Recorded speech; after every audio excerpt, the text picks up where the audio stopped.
รน้องพรของแก่นอุบลน้องแนนสาวแอนคนกาลสินธุ์เมืองเลยน้องเอิญอำนาจเจริญน้องพิน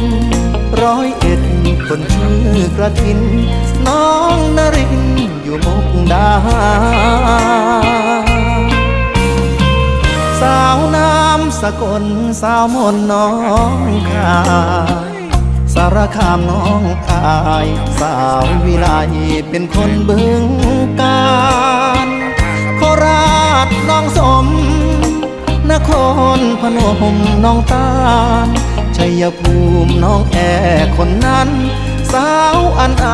น้องหัวลำพูคิดฮอดทุกคนถึงโดนแล้วบ่พอนา